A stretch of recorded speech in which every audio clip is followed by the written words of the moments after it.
ಮಾರುಕಟ್ಟೆಯಲ್ಲಿದೆ ಕಲಬೆರಕೆ ಕಾಫಿ ಪುಡಿ. ವೀಕ್ಷಕರೇ, ನೀವು ಸೇವಿಸುವ ಬಹುತೇಕ ಕಾಫಿ ಅಸಲಿಯಲ್ಲ.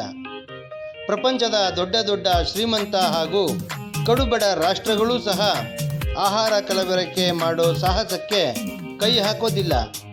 ಒಂದು ವೇಳೆ ಆಹಾರದ ಸಾಮಗ್ರಿಗಳ ಕಲಬೆರಕೆಗೆ ಕೈ ಹಾಕಿರೋದು ದೇಶದ ಆಡಳಿತಕ್ಕೆ ಗೊತ್ತಾದರೆ ಮಾತ್ರ ಆಹಾರವನ್ನು ಕಲಬೆರಕೆ ಮಾಡಿದವರ ಮೇಲೆ ಆಯಾ ದೇಶದ ಕಟ್ಟುನಿಟ್ಟಿನ ಕಾನೂನು ಕ್ರಮ ಜರುಗಿಸಿ ಜೀವನ ಪರ್ಯಂತ ಜೈಲಿನಲ್ಲಿ ಇರುವಂತೆ ಮಾಡುತ್ತಾರೆ. ಹೀಗಿರುವಾಗ ಭಾರತ ದೇಶದ ದಲ್ಲಾಳಿಗಳು, ವರ್ತಕರು ಅಷ್ಟೇ ಏಕೆ, ರೈತರೂ ಸಹ ಆಹಾರ ಕಲಬೆರಕೆಯನ್ನು ಮಾಡುತ್ತಲೇ ಇದ್ದಾರೆ. ಆಹಾರ ಕಲಬೆರಕೆಯಲ್ಲಿ ಹಾಗೂ ಆಹಾರದಲ್ಲಿನ ಪೌಷ್ಟಿಕಾಂಶ ಕದಿಯುವುದರಲ್ಲಿ ಭಾರತದ ವರ್ತಕರಿಂದ ರೈತರವರೆಗೂ ಮೊದಲಿದ್ದಾರೆ. ಇನ್ನು ಸತ್ತಾಗ ಬಾಯಿಗೆ ಇಡುವ ಅಕ್ಕಿ ಕಾಳಿನಿಂದ ಹಸಿಗೂಸು ಸೇವಿಸುವ ಹಾಲಿನವರೆಗೂ ಸಹ ಕಲಬೆರಕೆ ಮಾಡುತ್ತಿರುವ ಭಾರತೀಯರು ಅವರ ಹಳ್ಳವನ್ನು ಅವರೇ ತೋಡಿಕೊಳ್ಳುತ್ತಿದ್ದಾರೆ. ಇತ್ತೀಚೆಗಷ್ಟೇ ಭಾರತದ ನಾಗರಿಕರು ವಿದ್ಯಾವಂತರಾಗಿದ್ದು ಹಲವು ಹಂತಗಳಲ್ಲಿ ಗೆದ್ದರೂ ಇನ್ನೆಲ್ಲವು ಹಂತಗಳಲ್ಲಿ ಎಡವುತ್ತಿದ್ದಾರೆ. ಜೀವನದ ಹಂತಗಳಲ್ಲಿ ಒಮ್ಮೆ ಎಡವಿದರೆ ಆ ವ್ಯಕ್ತಿಯನ್ನು ದೇವರೂ ಸಹ ಕಾಪಾಡಲು ಸಾಧ್ಯವಿಲ್ಲ. ಉದಾಹರಣೆಗೆ, ಎಡವಿದ ಹಂತಗಳು 16 ಇದ್ದು ಆ ಹಂತಗಳ ಬಗ್ಗೆ ವಿವರವಾಗಿ ಮುಂದಿನ ಸರಣಿಯಲ್ಲಿ ತಿಳಿದುಕೊಳ್ಳೋಣ. ಈ ಸರಣಿಯಲ್ಲಿ ಕೇವಲ ಕಾಫಿಯ ಬಗ್ಗೆ ತಿಳಿದುಕೊಳ್ಳೋಣ. ಕಾಫಿ. ಮುಂಜಾನೆ ಎದ್ದು ಮೊದಲು ಸೇವಿಸುವ ಬಿಸಿ ಪಾನೀಯ ಎಂದರೆ ಕಾಫಿ.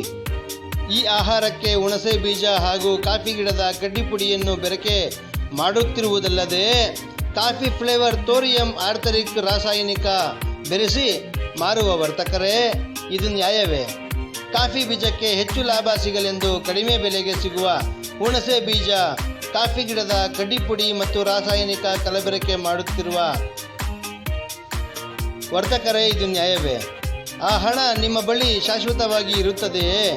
ಆ ಹಣದಿಂದ ನಿಮಗೆ ಆಗುವ ವ್ಯಾಕ್ಸಿನ್ ಅಡ್ಡ ಪರಿಣಾಮದ ಹೃದಯಾಘಾತ ನಿಲ್ಲಿಸುವುದಾದರೆ ಕಲಬೆರಕೆ ಮಾಡಿ ಮುಂದಾಗುವ ಹೃದಯಾಘಾತವನ್ನು ತಪ್ಪಿಸುವುದಾದರೆ ನಮ್ಮ ಬೆಂಬಲವೂ ನಿಮಗೆ ಇರುತ್ತದೆ.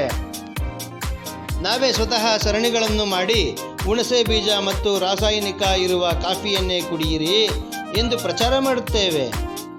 ಹೃದಯಾಘಾತ ನಿಲ್ಲಿಸಲು ಕಲಬೆರಕೆ ಮಾಡುವವರಿಂದ ಆಗದಿದ್ದರೆ ವೀಕ್ಷಕರಿಗೂ ಹಾಗೂ ಗ್ರಾಹಕರಿಗೂ ಗೊತ್ತು ನಿಮ್ಮ ಹೃದಯಾಘಾತದ ಬಗ್ಗೆ. ಗ್ರಾಹಕರೇ, ಕಾಫಿ ಪುಡಿಯನ್ನು ಆದಷ್ಟು ನೀವೇ ಬೀಜವನ್ನು ಕೊಂಡಾದರೂ ಸರಿ, ಮನೆಯ ಹತ್ತಿರ ಸ್ವಲ್ಪ ಸ್ಥಳವಿದ್ದರೆ ಬೆಳೆದಾದರೂ ಸರಿ, ಕಾಫಿ ಪುಡಿ ಮಾಡುವ ಸ್ಥಳಕ್ಕೆ ಹೋಗಿ ಕಾಫಿ ಪುಡಿ ಮಾಡಿಸಿಕೊಂಡು ಬನ್ನಿ. ಹೀಗೆ ನೀವೇ ಮಾಡಿಸಿದ ಕಾಫಿ ಪುಡಿ ನಿಮ್ಮ ಕಣ್ಣೆದುರೇ ಸತ್ಯವಾಗಿದ್ದರೆ ಬಳಸಿ, ಇಲ್ಲದಿದ್ದರೆ ಅದ್ಯಾವುದೋ ಸಂಸ್ಥೆಯ ಕಾಫಿ ಪುಡಿ ಆದರೂ ನಂಬಬೇಡಿ. ಕಾರಣ, ಇತ್ತೀಚಿನ ದಿನಗಳಲ್ಲಿ ಭಾರತೀಯರು ಹಣ ಸಂಪಾದನೆಗಾಗಿ ಆಹಾರ ಕಲಬೆರಕೆ ಮಾಡುತ್ತಿದ್ದಾರೆ. ಈ ರೀತಿ ಹಣ ಕಲಬೆರಕೆ ಮಾಡುವ ಜನರಿಂದ ನೀವೇಕೆ ಹಣ ಕೊಟ್ಟು ಸಾವನ್ನು ಖರೀದಿಸುತ್ತೀರಿ? ನಿಮ್ಮ ಹಣವನ್ನು ನೀವೇ ಖರೀದಿಸುವುದಾದರೆ ಈ ಕಲಬೆರಕೆಯನ್ನು ನೀವು ಸಹಿಸಿಕೊಳ್ಳುತ್ತೀರಾ? ಇಂತಹ ಕಲಬೆರಕೆ ದಂಧೆಕೋರರನ್ನು ಆ ದೇವರು ಕ್ಷಮಿಸಿದರೂ ಗ್ರಾಹಕರಾದ ನಾವು ನೀವು ಕ್ಷಮಿಸಬಾರದು.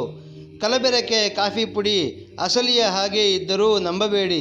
ಕಾರಣ, ಇಷ್ಟೂ ದಿನ ನೀವು ಹಣ ಕೊಟ್ಟು ಸೇವಿಸಿದ್ದು ಕಾಫಿಯಲ್ಲ, ಅದು ನಿಮ್ಮ ಕೊನೆಯ ಕ್ಷಣಕ್ಕೆ ಔಷಧ. ನೆನಪಿರಲಿ, ಕಾಫಿ ಎಂದರೆ ಕಣ್ಣಿನ ಮುಂದೆ ತಯಾರಾಗುವ ಪುಡಿಯಾಗಿರಲಿ, ಅದು ಕಲಬೆರಕೆಯ ಆಹಾರ ಆಗಿರಬಾರದು. ಧನ್ಯವಾದಗಳು. ಅಂತರವಾಹಿನಿ.